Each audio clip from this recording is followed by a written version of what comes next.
Investor's Edge with Gary Kaltbaum. Straight talk about you and your money. Now from the BizTalk studios, here is Gary Kaltbaum. And welcome once again to Investor's Edge. I'm Gary Kaltbaum, your host. Thanks for being with us today. Glad you're here, ladies and gentlemen. Happy that you are listening. It is end of May 31st, 2024. And as always, we have lots to cover. A wicked, wild day just today in the market, and actually a wicked, wild week culminating in what arguably is just one big, gigantic jam into the close led by the Dow today that dropped 2,000 points over the last 10 days. Amazingly so. And by the way, a lot of it occurred in 20 minutes. Yeah. In 20 minutes, the Dow rallied up about 400 points.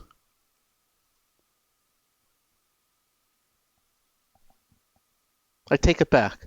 Yeah, about 350. We'll get the final numbers to you in a little bit. But first, this is Investor's Edge, serious talk about everything that affects you. And there's a lot of things that are going on that affects you. I'm sure you know what we're talking about. And if you do not get this radio show in your city, we'll post it at GaryK.com. We'll also post it on our Twitter feed, which is now X. And if you don't follow us on Twitter, you should. And if you email us, just be nice. So, in answer to the many queries, we deal in evidence here. So let's preface a couple of things. The people that hate Donald Trump, hate him, are happy as all hell right now. And they don't care at all whether something wrong was done or whether it should be done. If it was their guy, they would be thinking the exact opposite with the same set of circumstances. That's what we mean by in the tank. It's called no matter what. We're out of that tank. We've been out of it for a very long time. Which takes me to the other side. And it's simple.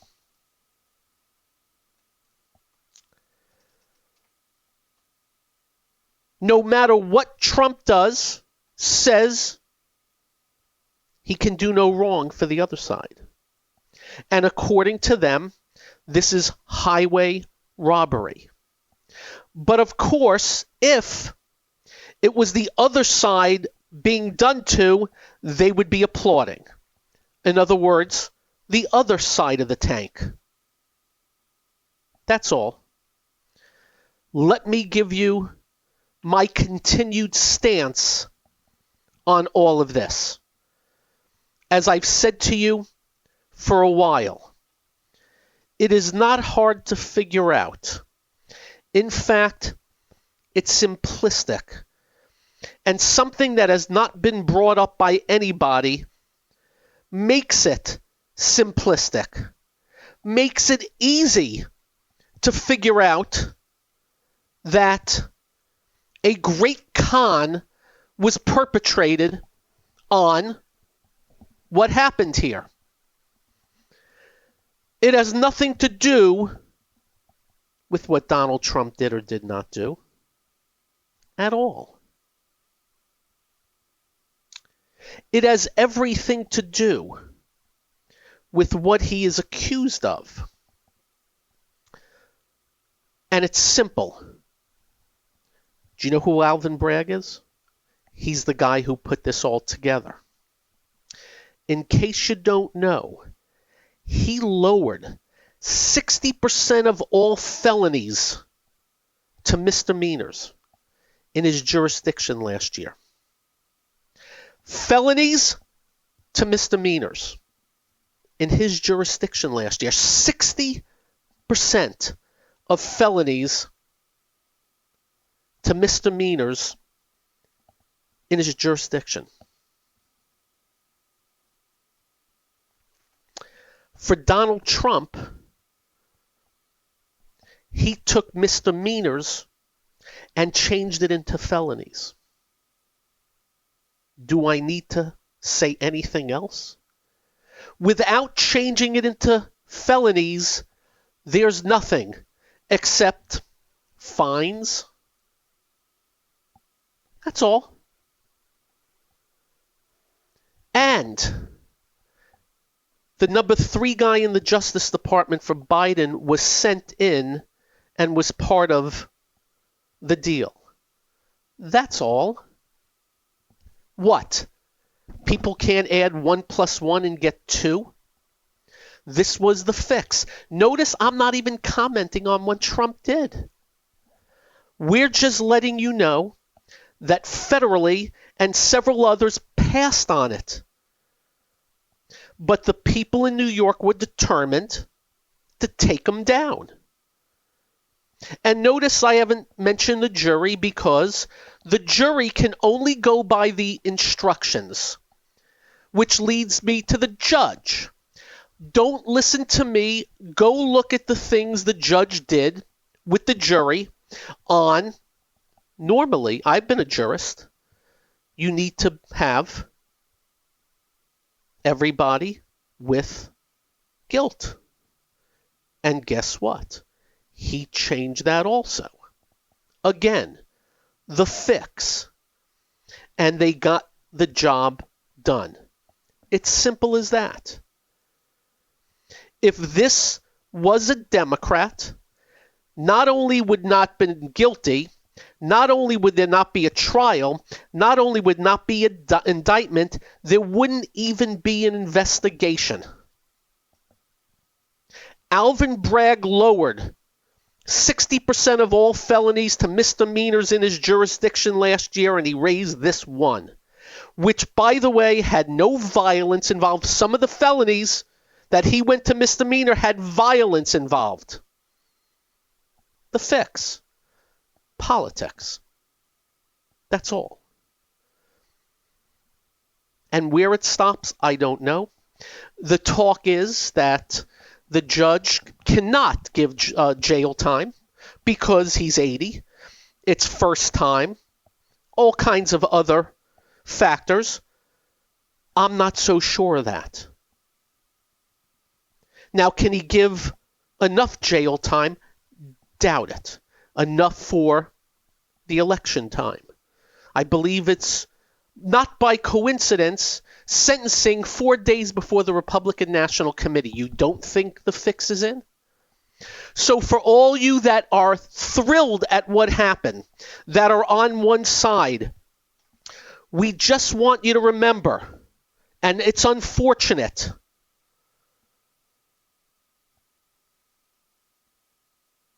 you throw sand into the wind, it comes back into the face.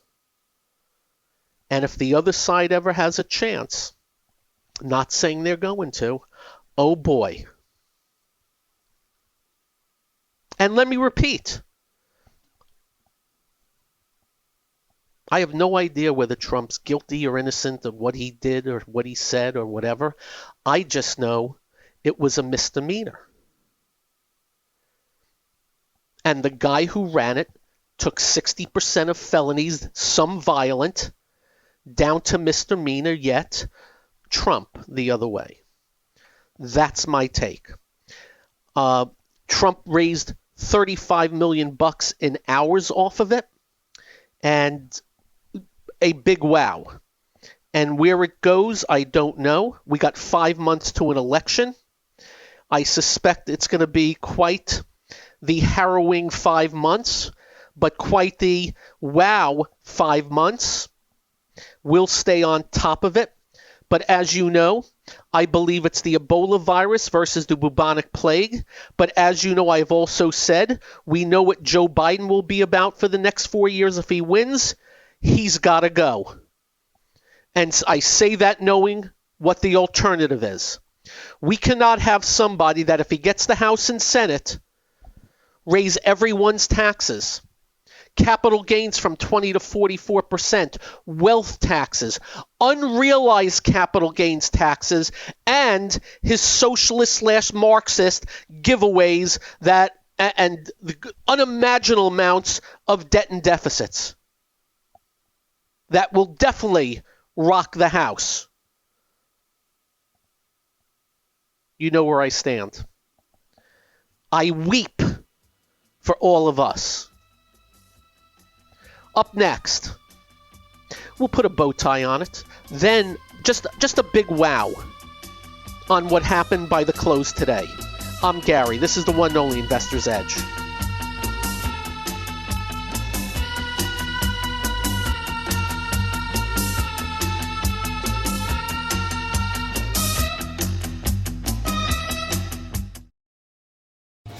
Hi, I'm Gary Kaltbaum, host of the nationally syndicated radio show Investor's Edge.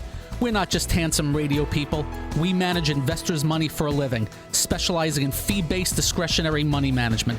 No big commissions, just a fee on the assets that's managed. We also provide a full range of personalized services, including retirement planning, fixed income, and educational needs, all to assist you in achieving your financial goals. Understanding not all individuals have the same needs, we'll carefully evaluate your personal goals to determine a proper investment strategy. If your current approach to investing is not getting you to where you would like to be, call us to make an appointment for a complimentary portfolio review.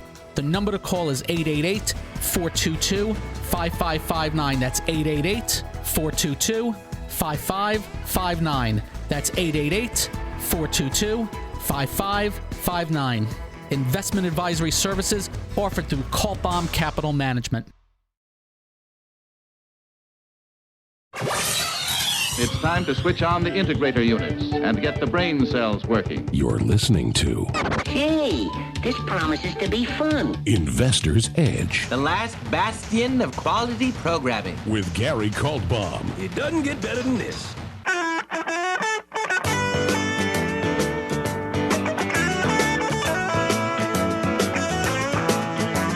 And welcome once again to Investor's Edge. So let me put one other bow tie on this. Do you remember the first impeachment? That was just another fix was in because they had the power to do it. There was nothing there but a phone call. There was nothing. And just remember, I can't stand the guy. I want them both gone. But I call him as I see him, with no bias, agenda, and ulterior motive. And I can spend hours on Trump and the bad side. But the media is already doing that. And we've already done it extensively. And again, the alternatives. The impeachment was a joke also. The first one. The second one had to do with January 6th, and you know my stance on January 6th. That was sickening. So you can see, we don't have bias. We call it as we see it. The bottom line is, though, the haters are going to stay hating. The lovers are going to stay loving. None of that's going to change. We'll go towards an election, and it's going to be 7 states that will be the election. And actually, it's probably down to 5. It's down to 5. Michigan, PA, Arizona, Georgia, and I know there's one other in there maybe. Yippee. Happy days. That's our take. If you have any thoughts, you may email me, but just be nice. Remember, again, we have no bias. We don't care. We have no love for any of them. We think they all suck. 35 trillion of debt says so. We don't trust anything out of their mouths. The one in the White House right now is sickening under any stretch of the imagination. And the talk about corruption, his whole family is like the Gaudis. And if you don't believe me, go read about what they did and how much they made from governments that they were dealing with. Oh, but wait a minute, he was already... No government is going to write big checks to a family of the ex-vice president that may run again. It's corruption at its finest. He was the big guy. God only knows where they ducked all this. And the media says there's nothing here, which of course is the other part of the corruption. Welcome to our world. But we'll keep working our tails off to do better for ourselves and our families, put our best foot forward, and hopefully some sane people prevail. Not so sure, because as I said to you yesterday, what about that mayor in Boston? What about that mayor in Boston? What about that mayor in Boston?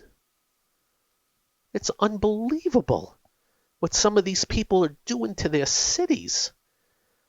Telling the citizens to go screw and we're going to take care of the criminals. You know, the latest, by the way, we're not making this up. The mayor of Boston, on top of knocking down or trying to knock down all kinds of crimes into not crimes, including stealing and some violence. She has a plan now to give children as young as 11 and the undocumented voting powers. As young as 11. We're not making this up. Which calls into question, hey, Bostonians, what the hell is the matter with you? And are you going to vote this nut in again going forward? Or are you going to end up the wild, wild west? Because that's what happens when you don't penalize crime. Okay. So let me be clear about the markets as we segue here. Early in the day, we're not making this up, by the way, the NASDAQ hit 16,445.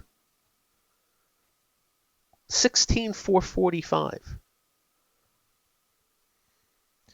It was down 288 points.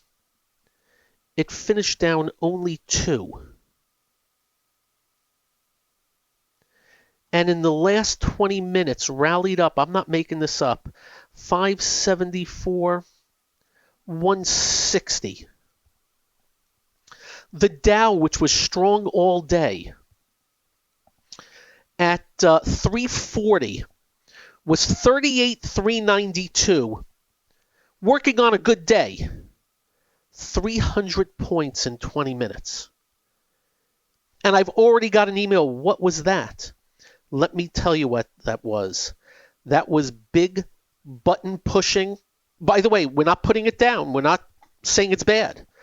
Big futures button pushing, jumping on things, and lifted everything. And I got to tell you, on the NASDAQ today, and it's not out of the woods by any stretch of the imagination, but on the NASDAQ today, I was getting very bearish. Very bearish. And in an hour and a half, I'm very bearish on a lot of names. You know about the software from yesterday. But a magnificent reversal. By the way, the NASDAQ, I got to make sure I got this right before I even say it, was pretty much up 100 and some odd points in a few minutes. So very good reversal today. I'm not going to argue it. The Dow was up 574 at the close. Keep in mind, again, it dropped 2,000 points in 8 days. But it all counts. And when I do my scans this weekend,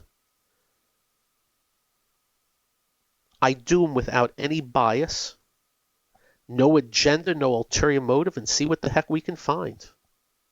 That's all. That is what we're going to do. But I will say again, That was stunning. And that was outlier. And I say that there's a lot of damage done in the market, but I have to probably rejigger is rejigger a word? I'm going to have to probably, as I do my screens and scans, say, okay, that, no, yes, no. Now, it's easy for the stocks that are just plain old blasted in their own private bear markets. It's going to be easy. But the ones that are on the ropes and holding support areas, a little more difficult. But a wild day. But I will give it the old dang, that was good at the end of the day. I'm Gary. This is the one and only Investor's Edge.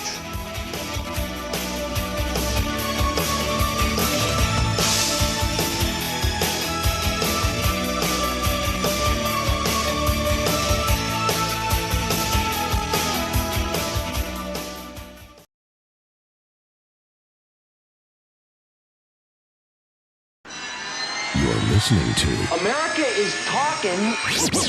Investor's Edge. He's got to be pleased with that. The crowd is just on its feet here. He's a Cinderella boy. With Gary Kaltbaum. Comes highly recommended. You're going to feel better if you talk to him. I got to tell you, the only thing I can tell you is I'm glad I kept my spiders. Wow. I did trade small positions. I can get right back in, though, because they were ETFs, so no big deal. But very good day at the close. Again, after a 2,000-point drop. But I don't really give a crap about the Dow. For me, it's the NASDAQ coming back from being down, again, 16,445. Came back 288 points. And by the way, it only started coming back in earnest at around 240. The NASDAQ 100, which was much worse at one time today, 18,189. You ready for this? Closed at 18,536, down 2.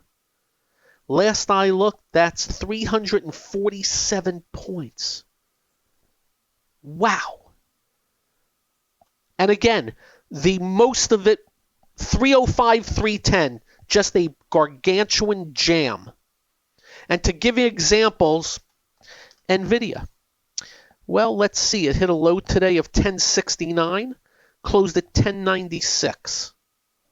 Microsoft was getting racked again. Just so you know, Microsoft in 15 minutes. By the way, this is a mega cap stock. Microsoft went from 406.76 and closed at 415. That's unbelievable. That's amazing. We sold our Microsoft yesterday much higher than this, but it was really a much, much higher than that. Did I see any news to move these things? No. I got nothing.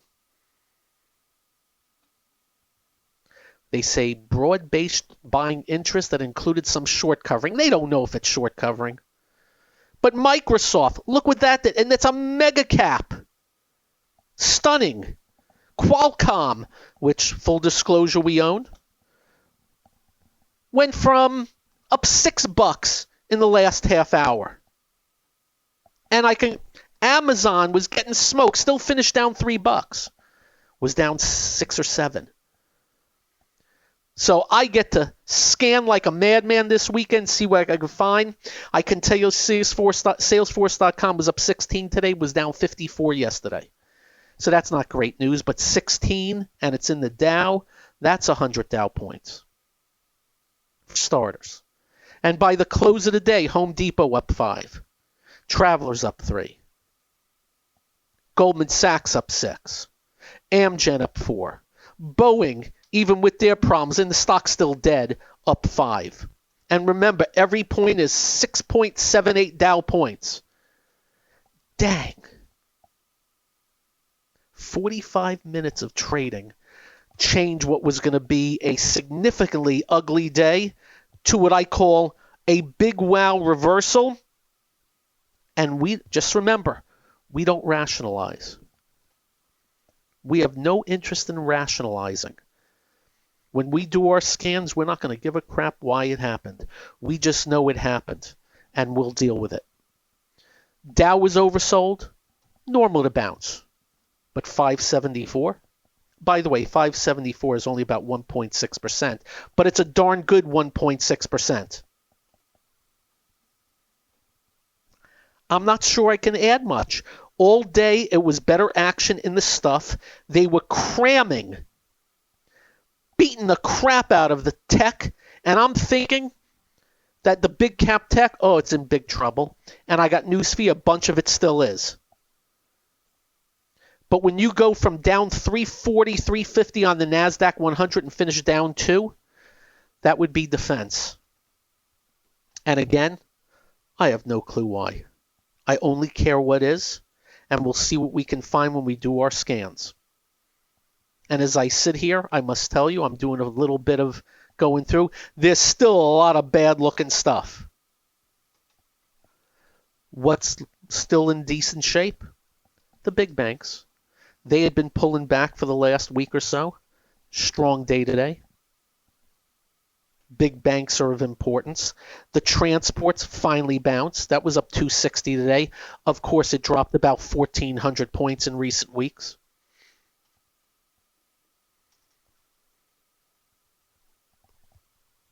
As soon as this radio show's over, usually I rest on Friday night, I am have to jump all over this. Wow. Welcome to the market. Keep in mind, though, the bear markets are going to remain bear markets. The things that are weighed down are going to remain weighed down. The things that are broken are going to remain broken. And let's hope the worst is over. And again, let me repeat something. At noon, I would have been saying the exact opposite. Still got plenty of work to do, may I state for the record. But I repeat, wow. I'm not going to mention what, but I had a little bit of transfer. I'm talking 10 shares of a stock that was down 35, finished down 15. In semiconductor land. That's a day. Now, I've already been emailed. You think it's just end of month? I don't care. Does not matter to me. You think the market knows that? We'll see if this follow through next week. We'll see how it's treated next week. But wow. Inflation number came out. I don't believe a word out of their mouths. When they come out and say the last 5 years that health insurance has been down 4%, we know they're lying. What, you don't think people that have taken us to $35 trillion of debt would lie about a government statistic? Really? When the president says that he's lowered the deficit and lowered government spending, when he is the polar opposite, we're going to believe government statistics? What are you kidding? When I just outlined for you what this DA Bragg, or whatever his title is, lowering all these felonies, violent felonies to misdemeanors, but look what he does with, you think we trust anything out of these people these days? They have earned our mistrust. So when I see government stats, screw them. And just so you know, over the last couple of decades, they have changed the formula on inflation to make it look lower or be lower. They changed the formula on GDP to make it higher. I wonder why. VOTE.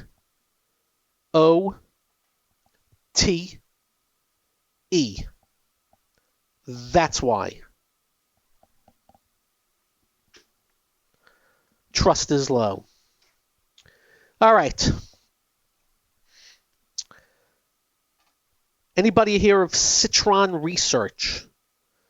They are always looking at companies and they sell them short and they're looking for fraud. And I've never really seen them comment on politics. They're mostly, hey, this company is full of crap. We're shorting it. Let me explain why. They put out a little note, and then they basically echoed everything I have been telling you, but leaving out one thing that I have been telling you on this show, and that is about the bad side of Wall Street. Remember, we think there's a fabulous side of Wall Street. Look at all the multi-zillionaires that were made. I got an article in front of me about Walmart where the managers are making $400,000 a year, some of them, and some of them started as cashiers. That's amazing. Look at all these great companies that were spawned by going public on Wall Street. And the list goes on and on. And then, of course, there's the other side. You know which side. The meme stocks, the SPACs, what they did years ago, the things they foist onto your back, a Rivian at ridiculous valuations, and just overall what we call nausea. And that's why we always tell you, just watch the market, pay less attention to everything else, please. Well, Citron Research put out a little note on Trump, but other things. We'll explain that up next on this, the one and only Investor's Edge.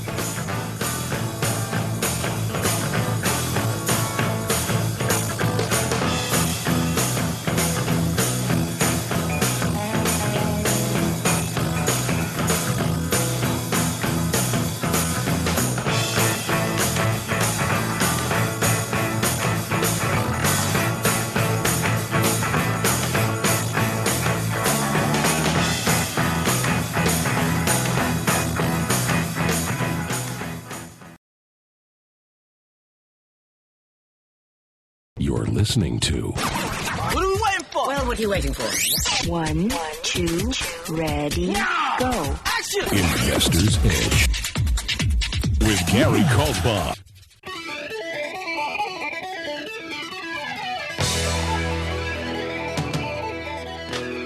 So, this plays into the hand of what we started with the show. So Citron Research, and I'm going to read this to you.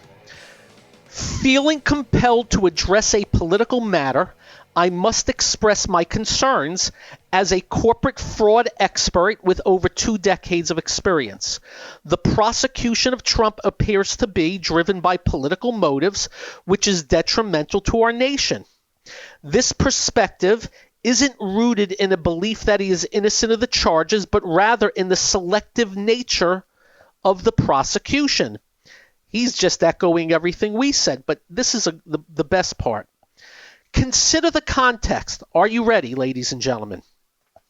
3 years ago, our capital markets were inundated with SPACs that were riddled with fraudulent projections, allowing Wall Street elites to amass billions by offloading stocks onto unsuspecting investors, yet no SPAC operated faced criminal charges.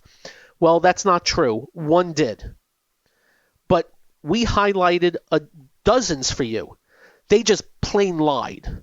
Oh, we're going to do an electric vehicle company. Oh, no, we're going to do an electric vehicle company. No, we're going to do like 15 of them said they were going to do electric vehicle companies. And not one ever came out with an electric vehicle. Others, but we're going to do the batteries for electric vehicles. Why? Because it was the hot thing. Then he goes on to say, 8 years ago, Wells Fargo creation of millions of unauthorized bank and credit card accounts to meet sales targets went unpunished by criminal law. Let me repeat that. Wells Fargo created millions of unauthorized bank and credit card accounts to meet sales targets. Nothing. Goes on to say, Volkswagen's Dieselgate scandal affected millions without resulting in criminal charges. Closer to my field, neither Mallinckrodt nor the Sackler family has faced criminal charges for their role in the opioid epidemic, which has claimed millions of lives. And in case you don't know, the Sackler family, opioids, let's just say they made $20 billion, they paid $10 billion in fines. Hey, great, we're worth $10 billion. I'm just giving you numbers. From this vantage, he goes on to say, we've witnessed far greater crimes than the Stormy Daniels hush money case. It's not the crime, but the identity of the perpetrator and the motivations driving the prosecution that warrant scrutiny here. Thank you. But what's interesting is this Citron, they don't mention 08.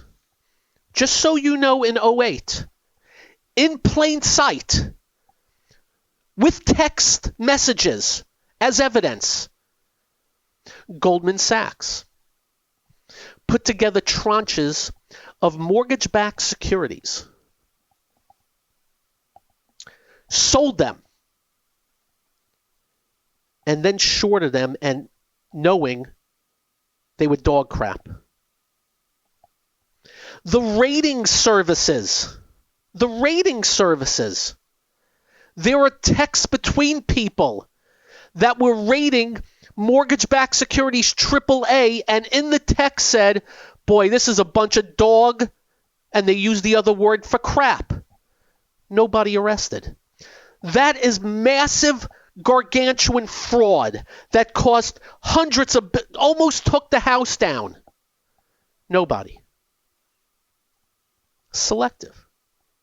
And of course, there were banks that would take bad loans off their books, move them before reporting earnings, and then putting them back on after earnings. And I'm not making this up.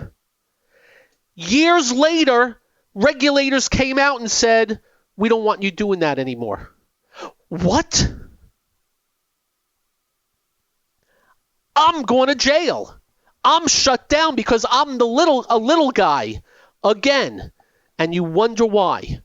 And when you wonder why so many people are pissed, and you wonder why when a DA does what he did with felonies down to misdemeanors, but yet he did the opposite for a non-violent crime, you wonder why there's no trust in the system.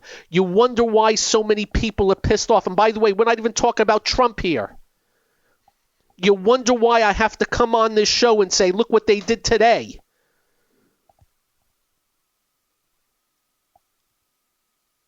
And you wonder why I worried about eventually some sort of black swan event to account for all this. Starting with, this guy is running $2 to $3 trillion of debt per year. And looking in the camera and lying about it, and said it to Erin Burnett of CNN, who came from CNBC, a financial channel.